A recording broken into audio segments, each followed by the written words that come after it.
Vanessa starts off this hour in Los Angeles. Hi, Vanessa. How are you? Hi, I'm doing fine. How are you guys? Better than we deserve. What's up in your world? Thank you so much for taking my call. I have about 3 months of expenses saved. So I'm in the middle of baby step number 3, and I'm looking to move out. And I'm not sure if I should be leaning towards renting an apartment or working towards purchasing something. Move out of your parents' house? Well, I rent a studio from my grandparents' house. It's just really small, and I don't have a kitchen. So yeah, I'm looking to upgrade. Okay. And what do you make a year? 65,000. Okay. All right. And you live in Los Angeles proper, or what? Yes, I live in Los Angeles by downtown LA. Okay. All right. Well, as you know, you're in a pretty expensive real estate market. Agreed? Yes, I agree. And so 65,000 doesn't go that far. You're not exactly broke. You have a good job, but it's an expensive world to try to think about rent or buying, either one in your situation. So did you say you're out of debt? I am out of debt, yes. And I work from home, so I am like flexible. I can move out of LA. I don't mind like leaving LA. I just, don't know if it's the best thing to do. What's the comparison between what you're paying for the studio with your grandparents versus something else that's not exorbitant or luxurious, but an apartment with a kitchen? What's that going to cost you in LA?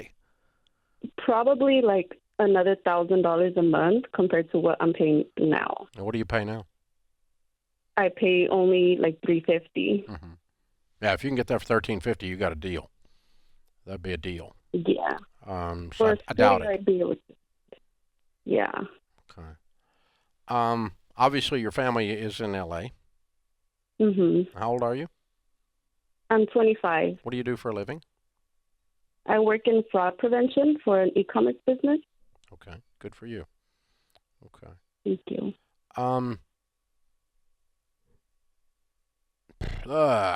Okay, so here's the thing. If you don't see your income coming up fairly quickly, you're going to struggle to own real estate in LA soon. It's going to take a while. Okay, so I'm tempted as a short-term adventure to move you to a less expensive market as an adventure, not a permanent solution maybe. Maybe it is a permanent solution. But pick a city you've always wanted to live in, and let's try something new. You're 25. There's not much holding you except family ties. And let's go somewhere where 65,000 goes a lot further. Yes, I agree. And then you could get a lot of a little bit nicer rental situation while you save like crazy to buy a property. And then talk about as your income comes up. Now, if you tell me that in 3 years you're going to be making 165K, then I'll shut up. But if you're going to be making 65 and then 75 and then 85, you're going to be there a while in LA. Yeah. So okay. I'm not trying to talk you out of this, but it's just a matter of what your career path is, because this is a math thing, and you don't get a pass on math just because you're in California. And that's the question I have is what's driving your future decision right now? I know it can change tomorrow, but right now, is it live in a more affordable place and keep doing the kind of work I'm doing, or is there a much higher professional goal that you're dreaming about? I think right now it's just moving into a more affordable place. I just got this job, right? So I was making $40K just 3 months ago, and I just received this new job. So now I'm like, good. Yeah, I'm just ready to move out and basically start my adult life finally. Yeah. Well, I agree with Dave. I would be patient and get into this new professional role. Let's move to a much cheaper area. The fact that you work from home. Why don't we say after Christmas we start talking about moving to a different city? Yeah, that's what I was aiming towards. Yeah, let's just stay in the studio till then. Okay.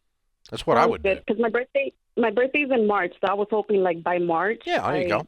Should be on my own. Yeah, and then you could move to. What if you were just going to pick a city today, just for fun, for us to talk about? What city would you pick? Well, probably somewhere in Riverside County because I also have family out there, but I don't know if it's like a lot of a difference in like rent. No, not much. Prices. Yeah, that's not really a different city. I mean, that's moving from one problem to another there. But I mean, if you went to Northern California, into some of those areas, there's more reasonable stuff going on there, or you just go to an adjacent state, and Yeah. we start talking about Tucson or something like that. I'm just making it up, okay? But so you just start saying, okay, by March I'm going to be here. If I'm not seeing a huge increase in my pay, boom over boom over boom, okay? Because you in order to prosper in a very, very expensive market, you're going to have to get north of six figures pretty quick. Okay. It's just a shovel thing. I mean, you got a hole you're in and a shovel to dig with, and that's what we're discussing here. So the good news is you're in an area, a field that you've chosen to go into, that if you'll continue to study, take classes, get the certifications in that area, internet security stuff is just white hot. And you could go way up real fast. Yeah, I think there's 3 things that I would give to her and anybody who's looking to kind of level up and get that paycheck bigger. Learn something new every day within the field. I mean, every day you're learning something. Maybe it's through a course, or maybe it's just somebody who's more experienced than you.